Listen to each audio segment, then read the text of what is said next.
నా పేరు గోపాలకృష్ణమూర్తి. కాణిపాకం శ్రీ విఘ్నేశ్వర పిరమిడ్ మహాశక్తి క్షేత్రం నుంచి మాట్లాడుతున్నాను. మామూలుగా ప్రతి సంవత్సరం జనవరి ప్రారంభం నుంచి డిసెంబర్ దాకా హిందువులకు ఎన్నో పండుగలు ఉంటాయి. అతి ముఖ్యమైనది, అత్యంత ప్రాచుర్యమైంది సంక్రాంతి. ఈ 3 రోజులు భోగి పండుగ, సంక్రాంతి పండుగ, కనుమ పండుగ ఇవన్నీ కూడా నగరాల్లో కన్నా గ్రామాల్లో అత్యంత వైభవోపేతంగా జరగడం మనం చూస్తున్నాం.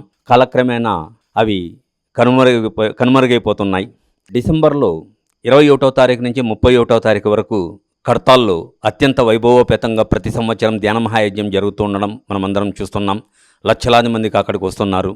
అది జరిగిన వెంటనే పత్రిజీ ఆశీస్సులతో, పత్రిజీ ఆశయం మేరకు కొట్టాల జీతవనంలో ప్రభాకర్ ఆధ్వర్యంలో అక్కడ సంక్రాంతి సంబరాలు అత్యంత వైభవోపేతంగా చాలా సంవత్సరాల నుంచి జరుగుతుంది. ప్రతి సంవత్సరం 3 రోజులు ఎంత వైభవోపేతంగా ఉంటుందంటే, మనం మరిచిపోయిన ఈ పండుగను మనం గ్రామాల్లో ఎలా జరుగుతుందో అలా కంపల్సరిగా చూడొచ్చు.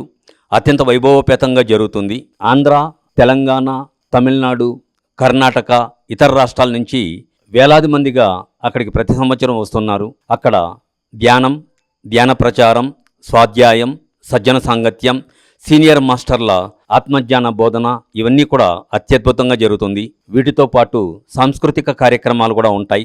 ఉదయం నుంచి రాత్రి దాకా ఎంతో వైభవపేతంగా ఈ 3 రోజుల కార్యక్రమం పండుగ వాతావరణంతో షడ్రుచులతో ఉంటుంది. కాబట్టి ఎన్నో వేల మంది అక్కడికి పోతున్నారు. అదేవిధంగా విఘ్నేశ్వర పిరమిడ్ శక్తి క్షేత్రం నుంచి కూడా మనమందరం ప్రతి సంవత్సరం వెళ్తున్నాం. ఈ సంవత్సరం కూడా మనమందరమే కాకుండా మన మిత్రులు, బంధువులు, సన్నిహితులు, శ్రేయోభిలాషులు అందరినీ కూడా అక్కడికి తీసుకుని వచ్చి ఆ కార్యక్రమాన్ని పరిచయం చేసి వాళ్ళు ఆ 3 రోజులు ఆనందంగా జరపాలని, ఆనందంతో వాళ్ళ ఎనర్జీని పెంచుకోవాలని చెప్పి కోరుకుంటున్నాం. చలో జతవనం, చలో సంక్రాంతి సంబరాలు.